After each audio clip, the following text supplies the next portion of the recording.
I'd like to, at this stage, just invite the speakers to the stage, if you could. That would be great if you could join us. For everybody else, welcome to the Dubai Global Events Reopening Forum. It's brilliant to be joined today by so many friends and peers from the hotel, hospitality, and MICE industry. And welcome to this fabulous backdrop, this fabulous venue with the Museum of the Future in the background. It looks amazing. And to everybody joining us from online around the world, welcome to Dubai. Thousands of you from 50 different countries. Now, what a difference a year makes. If you cast your mind back 12 months ago, as the rest of the world was just beginning to wake up to how serious coronavirus was, the UAE was already taking strong action. On March 22nd, the schools shut. On March 25th, the flight stopped, the borders closed, the malls were shuttered. And then on March 26th, the national sterilization program began and lockdown started.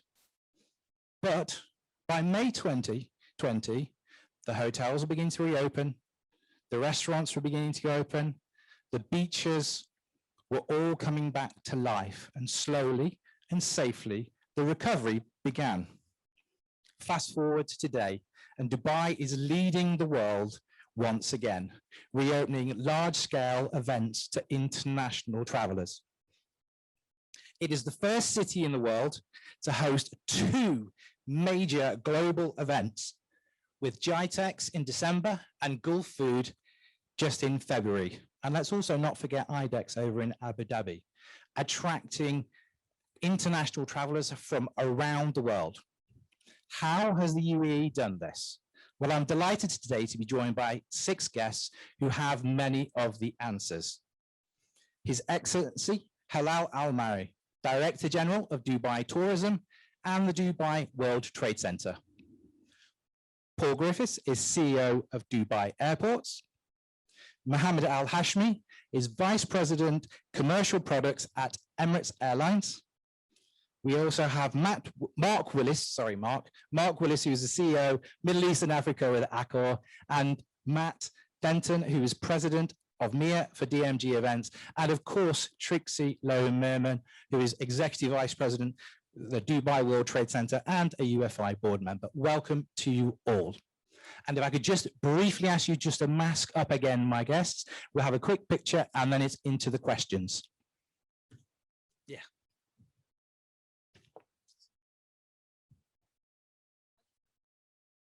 Just to the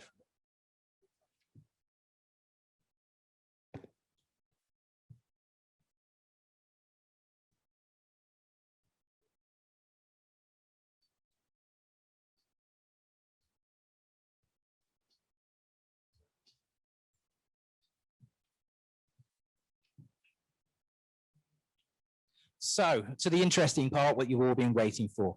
And Halal, I'm going to start with you, if I may. I am frequently posting, as all my friends in the UK will tell you on LinkedIn, about how lucky we are in Dubai. I've been vaccinated, everything's open. But from your perspective, how big an achievement is it that we're here today, that live events are back and back in such a big way? How on earth has the UAE achieved this? Look, first of all, I want to welcome all of you here, and I definitely want to welcome all the people following also online. A great thanks go out to all the frontline workers who have kept us safe over this period. And thanks also to His Highness Sheikh Mohammed bin Rashid Al Maktoum for his support and the decision-making, the decisive decision-making that has kept us ahead of this pandemic that we all face. Another thing we have to keep in mind, and it really goes to the heart of your question, is the 200 nationalities living and working here. I think the way they have taken the responsibility of behavior of this pandemic upon their shoulders has really allowed us to navigate through exactly the way we have and really managed to adjust as needed throughout these last 12 months. Dubai, as you mentioned earlier, was one of the first to shut, so decisive action was taken. The period of time between shutting and reopening, although one of the shortest in the world, a lot happened. And, you know, I think it goes way beyond luck when you see the nodding of my colleagues here. The team from the Crisis Management Committee really did go through each and every sector in detail, looking at what precautionary measures would it take to open back up?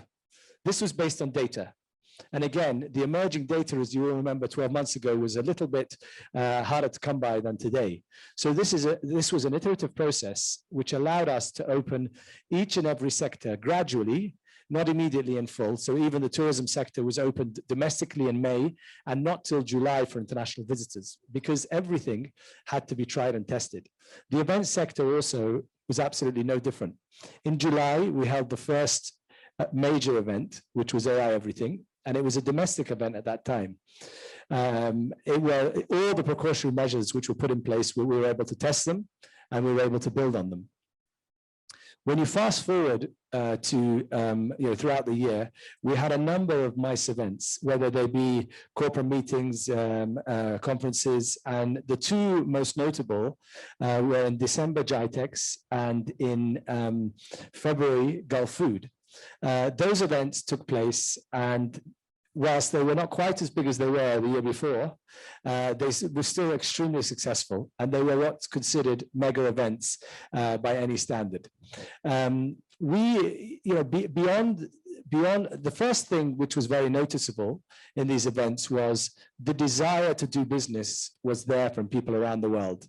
We had a great deal of international visitors coming to these events, and when we surveyed them, and my team even gave me a little paper here with the survey results in case I forget, but when we surveyed all the international visitors, we noticed a few things. First of all, they were impressed with the precautionary measures, not only at the event itself, but across Dubai. Because I remember they came from over 160 countries. These people came from all over the world. Many of them had to potentially take more than one flight to get here. We had over 92% that saw Dubai as the safest place in the world to conduct business meetings. We had 98 to 99% who said they felt safe or very safe. And again, the number, which was around 95% and over, was related to feeling safe at every touch point throughout the city, from the airline to the airport, all the way through to the hotels and everywhere else.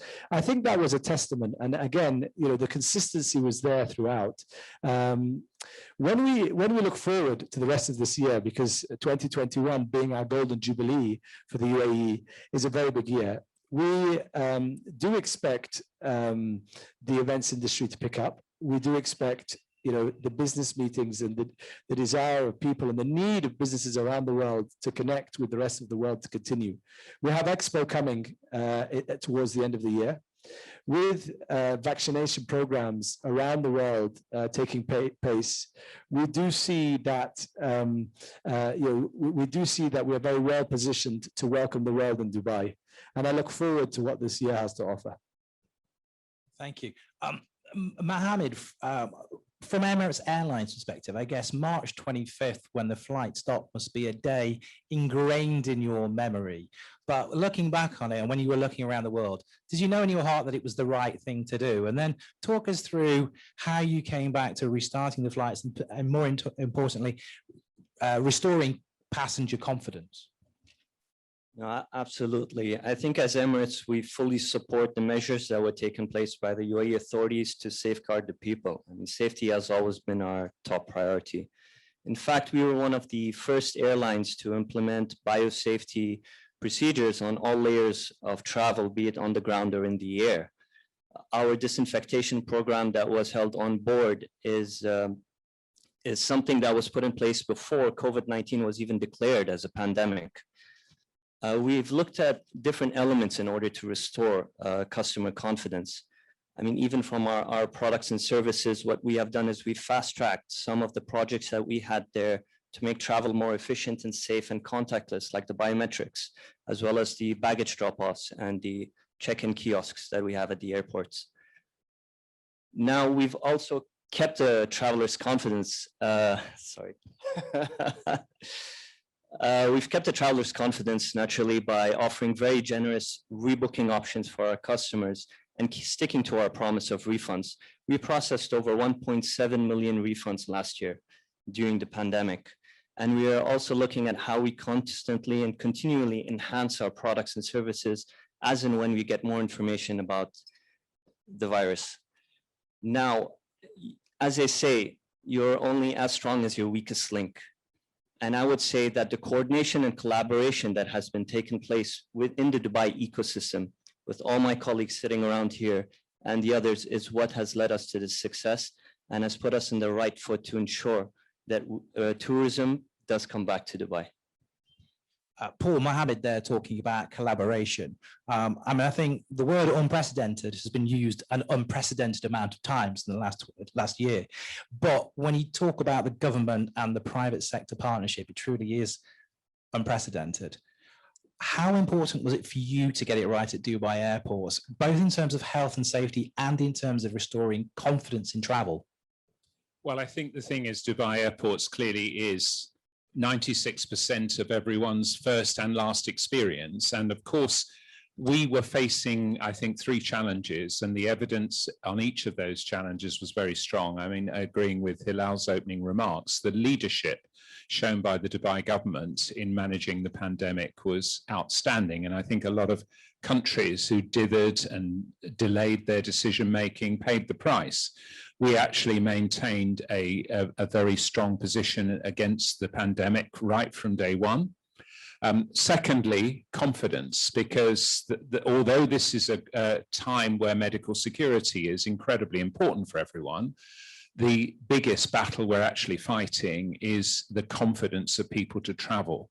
And I think the measures that we took at the airport, the measures that our colleagues at Emirates took to reassure people that it was safe to travel. And if anyone here has traveled through the airport and airline, I hope you will agree that we took those very strong measures very, very early on.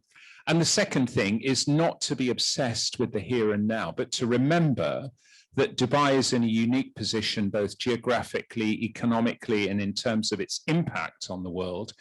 And there are plenty of people out there that would love to take the opportunity of the pandemic to steal our crown. So we haven't stopped being aware of that competitive position we find ourselves in. And we are still taking measures now to make sure that we're going to the gym, remaining very, very fit, like a coiled spring, ready to rebound as soon as traffic comes back. And I think there is some very strong indications that over the next few weeks, things will move very quickly. We may have seemed as though we've stayed in this rather static position for a long time, but I'm getting the impression now that the progress that we're making with vaccinations here in the UAE, the progress that's being made in the United States, in Israel, in the UK, for example, gives us hope that life will start to resume some sort of normality. And I think it will be a bit like a breaking dam. And as soon as it's safe to travel and regain that social and economic mobility that we've all missed for so long, it will be like a torrent. There won't be a gradual return. There will be a flood, as 4 billion people globally have been on some sort of lockdown over the last 12 months, rediscover their freedom. So we're braced for a very strong return, and we're very grateful, I think, to the strength of leadership and collaboration across the sector that has taken place in order to weather the pandemic probably better than any other nation on earth. I feel like I need to get in the gym now and become a coiled spring. Very inspiring. Again, to talk about the collaboration, Trixie, give us the perspective from Dubai World Trade Center, because back in the early days of the pandemic, you became a field hospital. I mean, that must have taught you a massive amount about running a venue with corona, with the pandemic. And also talking about long-term planning. When did you actually start the conversation about we're going to get back to live events? Good afternoon, everyone. I think, having been in Dubai and from Dubai World Trade Center, we've learned over the decades that you need to turn trials into opportunities. You don't waste a good crisis, as what Paul was saying. And I think when we went into a lockdown in March and we had to be at home and work from home, we started to build the comeback plan. We already started in March the restart plan. So when we ran the field hospitals for 3 months, we initiated very extensive proposals to the Supreme Committee for Crisis Management. with all the new protocols and the guidelines that we need to run events in the new realities. And it was tough because as I understood from Hilal, in the leadership as well, the Supreme Committee has doctors, medical professionals, experts presiding in those committees. Though the conversation is very different from just opening the events, that's not their priority. The priority is to protect and to be extremely prudent. So we went through very extensive scenario planning, and again, understanding that there was no global benchmarking. There was no references anywhere in the world. Everyone was shuttering. We were the only one thinking of reopening already during a shutdown. So when we are allowed to, when the lockdown eased in May, and we thought this is the time for us to go to the Supreme Committee again with our plan.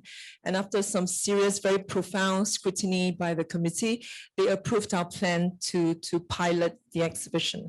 And so in July, we organized, as what Hilal was saying, the AI Everything Summer Conference. And we rallied the support of ministers and proponents, eminent business leaders who will give us that level of support. And Paul was there. He was one of our first protagonist guests to show the world that we can run business. So we had that for 1,500 people. That was our first test trial. But we know our target is bigger. We want to look at mega openings of 50,000 capacity and up. And to get there, we need to run another mid-sized event. So we went to the market and we launched our first international commercial event. We had 10,000 visitors coming to our affordable art show from 28 countries. And from that point, we had 94% rating in terms of attendees feeling safe and very safe at the event. Very consistent with our AI Everything at 94%. And then we said, we are intent on opening events only if we are consistently well over 90% in our health and safety standards. And we have achieved that. So here comes, we're going to upsize Gitex in December. And that, of course, is a totally different beast on its own. All the colossal challenges, as you can imagine. But we had visitors coming from 113 countries, people flying in because some of the biggest brands in there. So it proves the point that we managed to do this in a very systematic way, a very progressive and very circumspect approach over a 10th-month journey from zero activity during lockdown to 50,000 capacity in 10 months. Mark, Trixie there talking to us about her journey at Dubai World Trade Center. The hospitality sector in 2020 has gone on a massive journey. I mean, you guys have have to almost become air traffic controllers, making sure that your passengers don't bump into each other and maintain social distancing. Talk us through, how have you managed that logistical challenge? It's quite interesting to think of the journey that we've been through from the start, where things change so differently, not on a weekly basis, but pretty much on a daily basis, with the shutdown of the airport, moving into lockdown, and then coming out of that period. Accor, like all the other brands, were very fast in putting exceptional protocols together in order to ensure safety of guests and safety of our employees, which of course absolutely paramount amongst everything else. If you look at how that has progressed and the expectation of people, and to the point made earlier with regards to confidence of travel, it's an absolute must that those protocols are in place and that they're 100% observed at all times. But also you want to still try and have a positive guest experience at a hotel level. And I think that is something that Dubai has been able to offer extremely positive. Accor, as you know, is a global brand, over 5,000 hotels operating across the globe. It's been very interesting to see my colleagues comment on Dubai, looking at us from the outside. In 2019, I was over 120 flights, and obviously 2020, hardly any. So I've been sat here listening to the comments, and very proud to hear those comments, I have to say. Public and private sector interaction during this period has been unbelievable, nothing short of. Interaction, open dialogue, real super transparency from Hilal and the guys at the tourism. It's been super.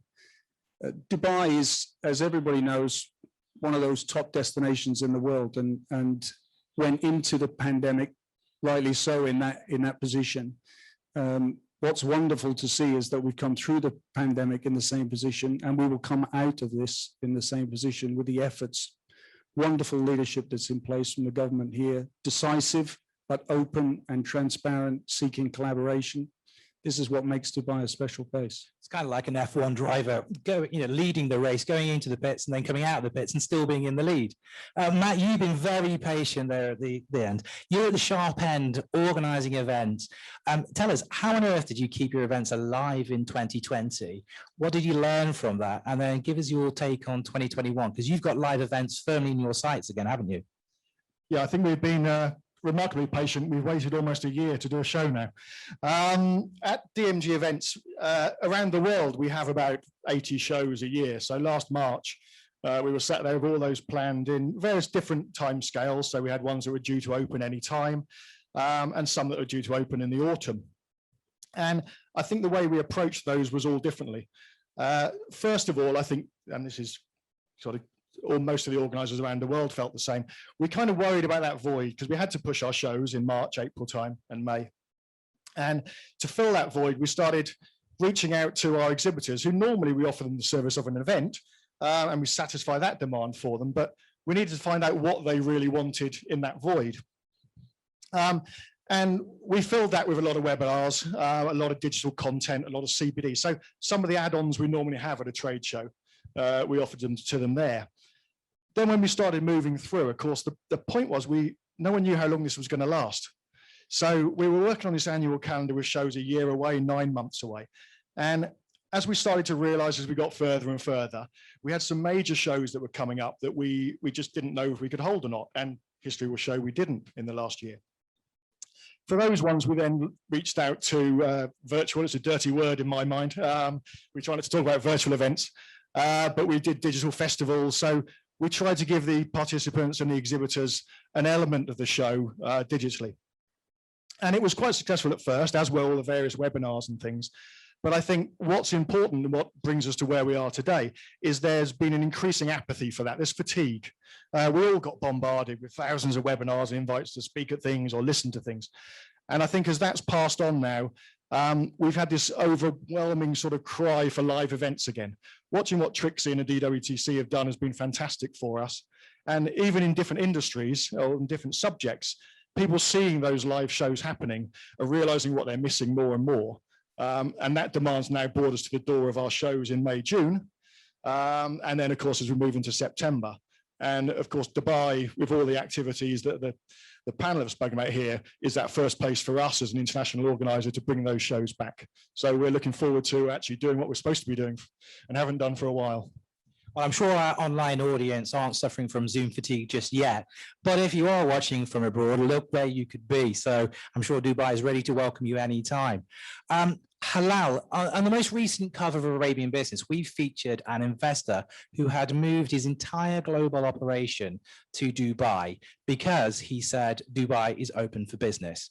And ITP, we were down at Gulfood, and that was very much on display. How important is it for the world to recognize that message, that not only the doors open to the exhibitions, but business is happening? Look, I think this is a very interesting point, and we've seen a number of trends emerging through this pandemic. Sitting, as said by my colleagues a year ago when we locked down, we were making plans for things to stop. What we realized quite quickly in Dubai, as Dubai is a major trade hub, and even if you look today at the distribution of the vaccine, much of it is happening through Dubai with Emirates Airline and DP World.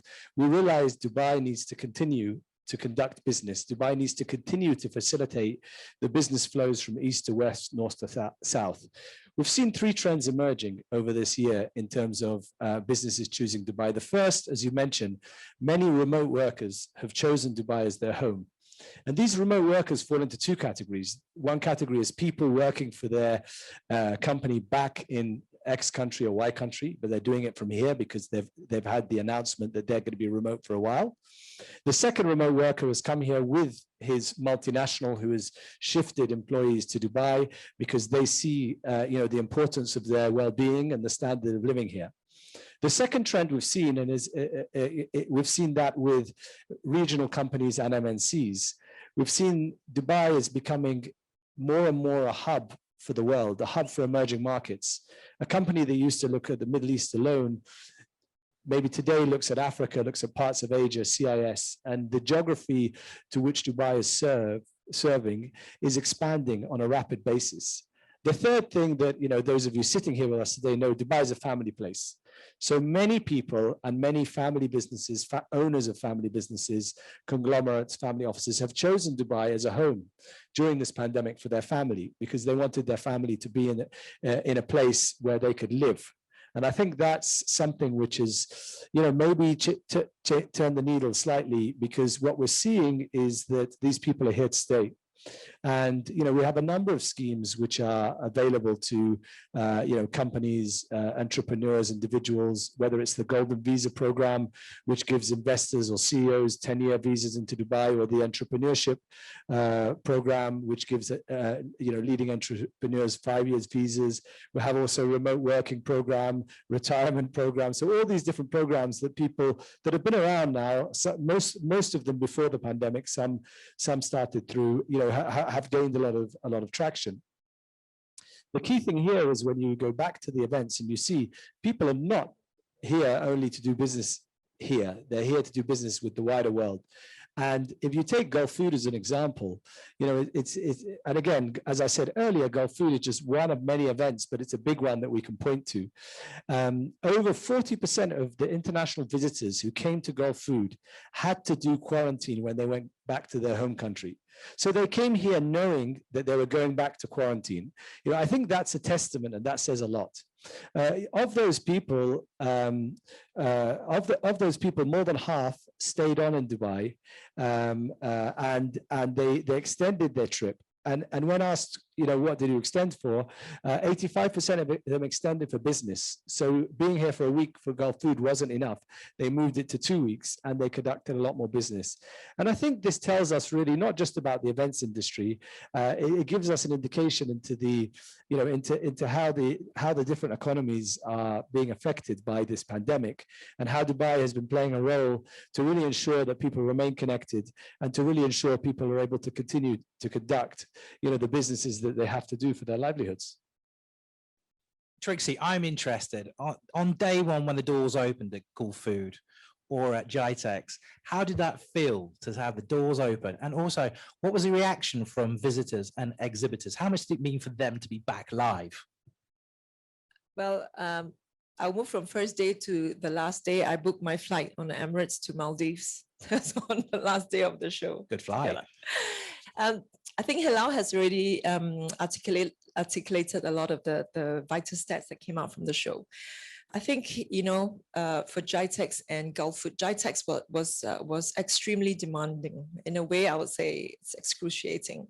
You're dealing with a tech sector that's highly demanding. I think, when you look at these two shows, they're mega events. Each of them are attracting more than 50,000 visitors. Gulfood, 162 countries. People chose to fly in despite home quarantine requirements. And what is the story that you need to give to them to convince them to make those trips when these companies are going through massive budget cuts? We had to deal with a lot of corporate clients, the Microsofts of the world, that have imposed a global physical events ban.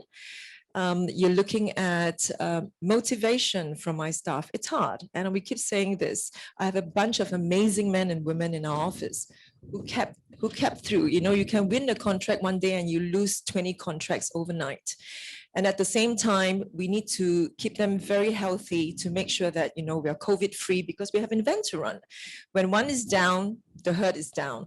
So there's a lot of different considerations intensively that played out during the few months leading to the show. But we were confident because we know clients want to do business, but they want you to help them build the confidence and convince the businesses. So at the end, what came out from it as Hilal cited, 92% of our attendees rated Dubai as the top destination in the world for the balance of safety standards, access to business opportunity, and overall business traveler experience. And what we have done well as an Emirates, with all our stakeholders here, is that we managed to create a safe and seamless experience, one that is not cumbersome, that doesn't overly inconvenience them, and make it awkward for them. And I think this, and yet very safe. We scored high. So from, again, let me reiterate, when we started AI everything, we scored 94% in terms of our safety rating from the attendees. We went on to World Art Dubai, 94%. Gitex, 96%. We continue to work hard, like what Mohammed was saying. Gulfood, we came in at 98% of the attendees rating it as superb in terms of the health and safety measures. So if you look at that, along the way, nobody was overly inconvenienced or obstructed in their business experience. And I think this is why we're all sitting here articulating to the world how Dubai has done it in a fashion that promotes business safely, and yet, it's an amazing opportunity for you to go beyond Dubai to the region here as well. Still jealous of that Maldives flight. Mark, give me a sense of how much it means to the hospitality industry to have live events back, having MICE back on stream. I mean, it means so much. Of course, our business relies heavily on corporate business taking place in Dubai, big events taking place, and to my colleague's point, Zoom and Teams are wonderful, but they're never going to replace face-to-face. And I don't know about other people sitting here today. When I arrived, what a nice feeling it is to come to an event, see so many people interacting. I arrived just at the door. I couldn't get through the door. People were exchanging business cards. It's wonderful to see, and we need that to continue to grow and develop and take place, and I'm sure it will. And if you look at the two events that have taken place and the statistics that Trixie's quoting, again, it's expected in Dubai that you lead the way, I have to say. And what's nice is that we are leading the way. We've held some big events. The size of those events will increase going forward. It's super important. A wonderful hotel inventory here in Dubai, and not just amongst Accor, but all the brands, better than anywhere in the world from a city location perspective, with so much to offer. And it's fabulous that we're open for business, and also that there's a growing demand to take up on that offer and come back to Dubai. I can see in the audience that we've got JJ from Hilton here. He's hard to miss, these flamboyant socks and his bright tie. Can we get a microphone? Because JJ, I'd like to get the Hilton view on this. Ladies and gentlemen, this is JJ Slifer, Middle East and Africa resident for Hilton. JJ, what are you seeing in terms of pent-up demand for events? How big a part of your strategy is this? Yeah, definitely. We see a lot of demand from Europe mainly towards latter part 2021 into 22. Groups, Israel actually is looking to put business here as well. We talk to clients every day, and the number one destination, because of safety and because we have shown the world in Dubai that we can do it, is Dubai. So we hear every day from clients that want to come here again. We have created a product called Hilton Event Ready, hybrid events. So I know we just heard, we don't want to do Zoom, but I think, we'll have some combis, but the demand is there, definitely. So we're looking forward to welcoming everybody back in Dubai. Great. Thanks, JJ. Very jealous of those socks. Halal, one of the most vaccinated countries in the world, the top 3. That's got to be a really powerful message as a destination. How big a part has that already played in Q1 in restoring confidence? What are you seeing? Look, I think we're very lucky here. The authorities have obviously taken, as we said, the right measures, whether it's the test and trace program that took place from the beginning, or the vaccination program with over 50% of the population now vaccinated. I think this is a major driver because it brings confidence to the industry. We looked at the hospitality industry, and we've begun a program with all the hotels to vaccinate every staff member. We've already completed certain geographies like the Palm, and we continue to go across Dubai. I think this is something that brings strength. to Dubai. What I would say, though, is, reflecting on it all, I would say the most important thing, and I think the thing that has brought confidence to people here and internationally, is the consistency in which the decision-making of the government has taken place and the data on which that is based.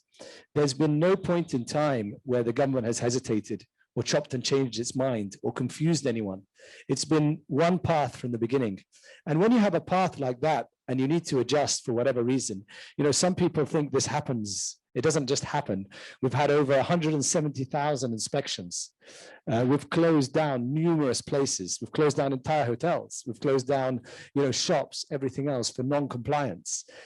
The ability to sort of guide through and have everyone's support with that and adjust where needed is the way the momentum continues. Consistency and accountability have definitely been, the theme through this last year. And I know there are many different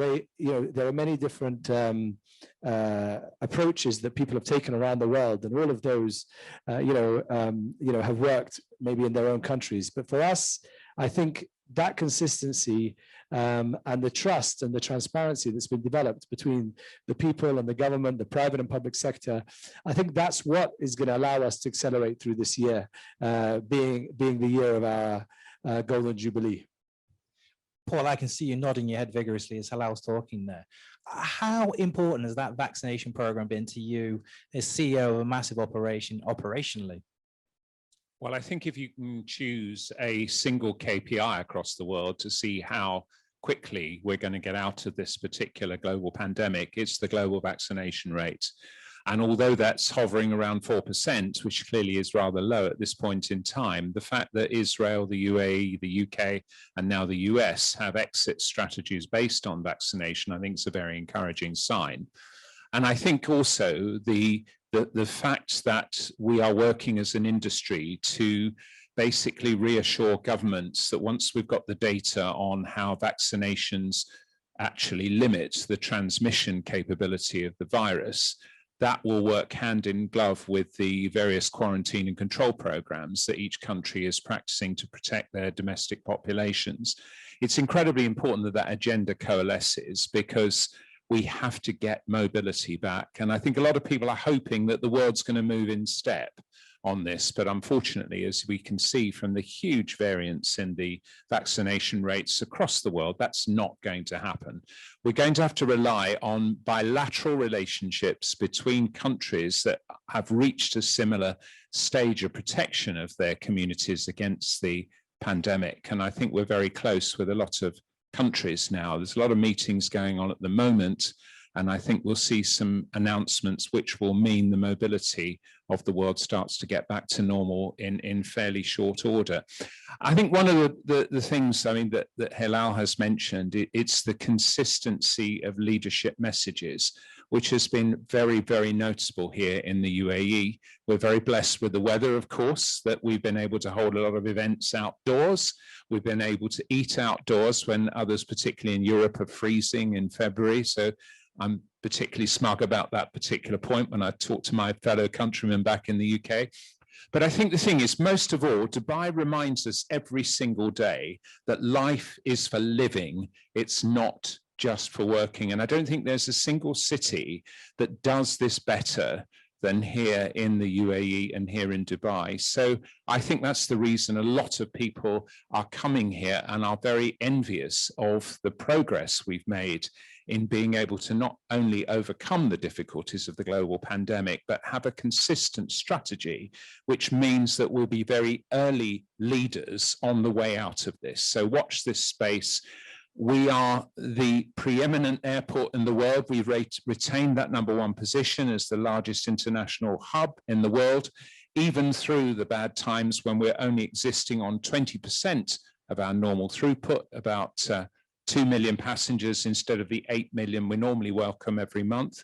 But I think the thing is, the confidence is there, and we will lead the recovery very firmly from the front. I have to say, guilty as charged on being smug online as well about that. Mohammed, as well, Emirates Airlines, one of the first airlines in the world to have all its frontline staff vaccinated. How is that playing out in terms of passenger confidence? I think the Dubai vaccination program and the UAE vaccination program as a whole is invaluable testament to how the strong leadership is making sure that we keep our city and country safe. And as Emirates, like you rightfully said, we've taken that step for all our employees in order to get them vaccinated. And as most of the frontline staff are vaccinated today, we are seeing that play a vital role in the safety processes that we are putting in place in order to get the consumer confidence back, I would say. So I was listening to the BBC this morning and they were talking about the EU are planning a green certificate, a vaccine passport. And also we had British Airways just this week also calling for that. Matt, would that help? Would that help drive business travelers? Absolutely. I think Trixie, Paul, Halal have all mentioned confidence, and it's coming out for all the speeches today. What we've got to do, we know the audience want to come to the shows. There's a demand there, we've seen it, and they want that physical interaction, especially on the international shows.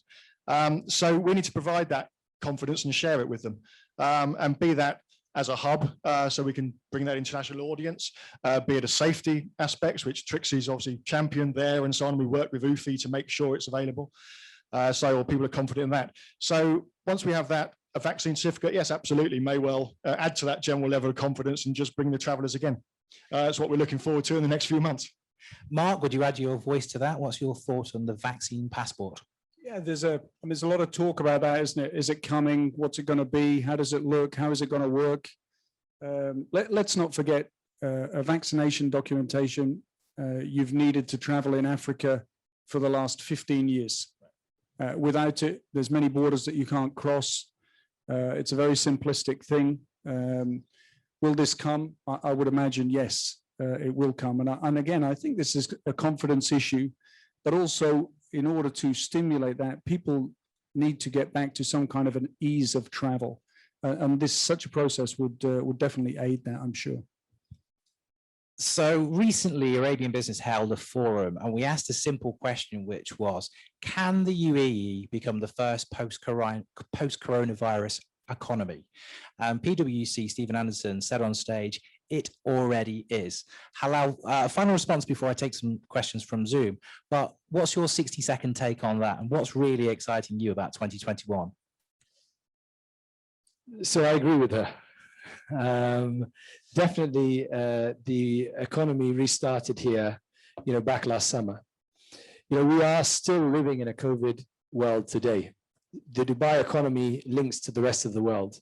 The consistency that I mentioned earlier has brought confidence and business is happening through here with all of the continents, whether it's business in Africa. If you look at Dubai Chamber today, 17,000 African companies have set up shop here. They're covering Africa, right? Just to give one example. What I would say is that as each country opens up, and as each country normalizes, they get through their vaccination program, they get over this, you will see the economy expanding and expanding. And as Paul said, it's an incremental process. It's happening on a bilateral level. And I believe that through the course of this year, the world will get through this. You can see the markets are already looking through this, whether it's valuations and other things. And people now see, in every country, see the light at the end of the tunnel with the vaccinations and with the shared learning across the world and everybody kind of working together on these things. So I'm very confident and I'm looking forward to the rest of this year. Thanks. I'm now going to try and put technology to the test and see if we can take a couple of questions from the audience tuning in on Zoom. And I believe the first question is here in the UAE from Dan Futrell. Dan from ITP, are you there? Hi, Scott. He is. Can we hear you, Dan? Can you hear me okay? Excellent, excellent. Dan, you have a question for our panel. Shoot. Yeah, great. Thanks, Scott. And thanks to all the speakers. Really enjoyed the discussion today. I just wanted to get the thoughts of the panel on how long do you think it might take to return to the heights of 2019 for visitor numbers at large scale events? It's a big question. I think that's got to go to Halal. Look, I think we need to look at these two things separately. When you're looking at visitor numbers for large scale events, I believe that this is going to happen over a 12-month period. The reason I say 12 months is because the large scale events in Dubai are definitely the leading events in the particular sector. So if we give the example of Gulfood is the leading annual food event in the world, which means that as international visitors, even if they are choosing only one event to go to versus 5, we're lucky enough for it to be our event.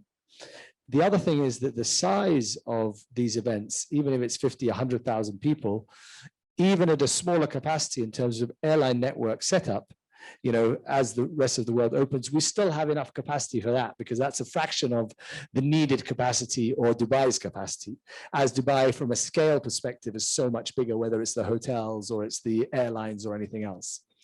When it comes to travel in general, it's going to take a little longer to get back to the numbers, because you will see that the first thing that needs to be reestablished is the full airline network.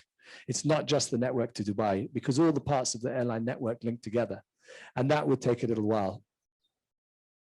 Thanks, Dan, for your question. Now I'm going to try and reach into the kingdom. And Paul Grinnell in Saudi Arabia, are you there? Good afternoon. Hi, Paul. Hi, and hello to all the panelists. Salam alaikum, kifalak. Thanks to the audience near and far. And I appreciate being invited to ask my question.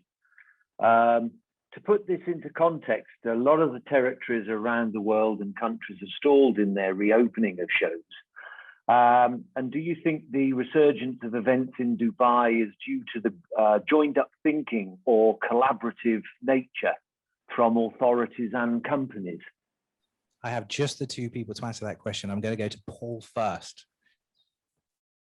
Most definitely. I think the difficulty has been really, it's almost been a social one in some countries.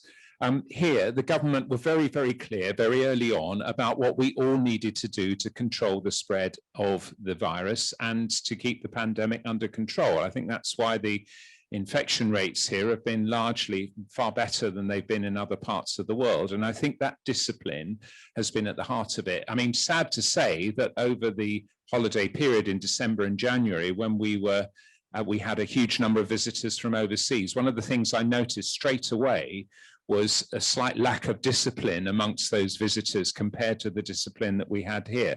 And I think that level of collaboration that we've had across the sector, I spend a huge amount of my time talking to colleagues in DTCM, in other government departments, in the airline customers we have, the control authorities, just making sure that we're moving in step to meet every single challenge. The National Crisis and Emergency Committee that has steered the approach on health has been incredibly consistent in driving that forward. And I really do think that that's been at the heart of it. And in other parts of the world, unfortunately, I don't think that discipline has been as good. And unfortunately, that's translated directly into some of the increases in infection and the huge second wave that we've seen. Fortunately, I think everyone is now very aware of the fact that we have to stop this thing in its tracks and have changed its tune. But I definitely think that the progress that we've made here has been largely due to very strong leadership and very good discipline and compliance. Mohammed, you'd have been one of Paul's collaborative partners in this process. Your thoughts on that? I echo what Paul has said. I mean, the overall strong and visionary leadership is what has led us to where we are today in managing this pandemic fairly successfully. Just to add, it is the collaboration between the private and public sector, which has helped us and will help us to emerge out of this even stronger. I mean, it's quite evident in the data and the two big events that had taken place. And we are also looking forward to the next big event, which is in May with the ATM, and a whole long list of events to come from now until the 1st of October when we see the Expo 2020 go live. Time is against us, but one last question from Zoom, and I believe we're joined by Aman Sathi here in the UAE. Hi, Aman. What's your question? Thank you so much, panelists. Very, very, very well executed panel so far. Very curious. Trixie mentioned about this earlier on in the panel as well, with global companies placing global restrictions on physical events. I would be curious to know, how do we change that as an events industry as a whole? Trixie, I'll allow you to answer that one quickly, and I'll also ask Matt's thoughts before we close. I think, when you have a pandemic crisis as such, it is not so easy to convert a client unless you have a lot of trust and goodwill built up with them, a lot of these MNCs over the years. And this is the time when you call up this capital. And I've said it to my colleagues as well, understanding that there's a lot of trust in the leadership here, a lot of trust in brand Dubai, trust in Trade Center, trust in the brands of Gitex, Gulfood, and all the other shows that's upcoming. So to your point, yes, we were besieged by no travel policy, budget cuts, global lockdown, quarantine rules. You can't really go back to the clients with the same story and the same rhetoric anymore. Your product proposition has to be much more creative than before, because the return on investment is going to be much lower. There's going to be less people coming, less regional buyers coming into your show. So firstly, start with making sure that you have an amazing, resilient bunch of people in the office who's going to really believe in that brand and carry it through.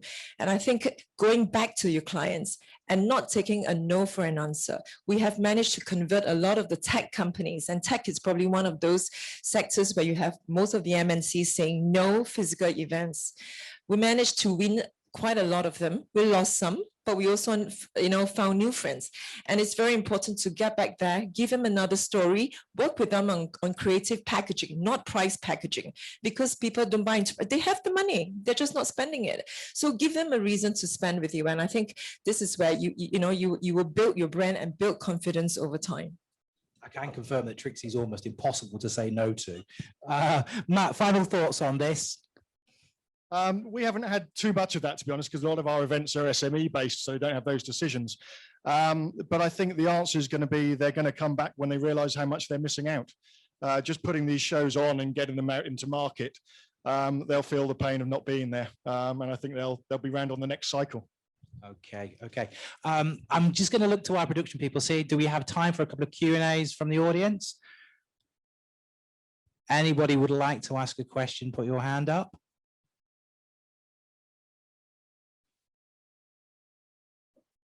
No hands. Speechless from all the amazing insight. So at the end of this, it only really falls to me to say thank you so much. Hello, one last.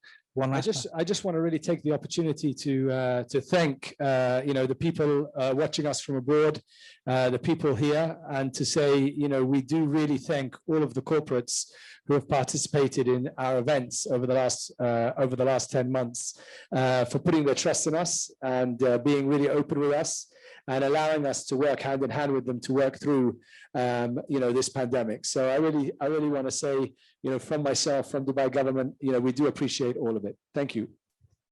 Yeah, thank you from the panel, and thank you to the panel as well. Trixie, Paul, Halal, Mohammed, Mark, Matt, thank you all for your thoughts. Gentlemen and ladies, thank you all for joining us live here today in this amazing venue. And again, to those thousands joining us around the world, thank you so much for tuning in to the Dubai Global Reopening Events Forum. Thank you.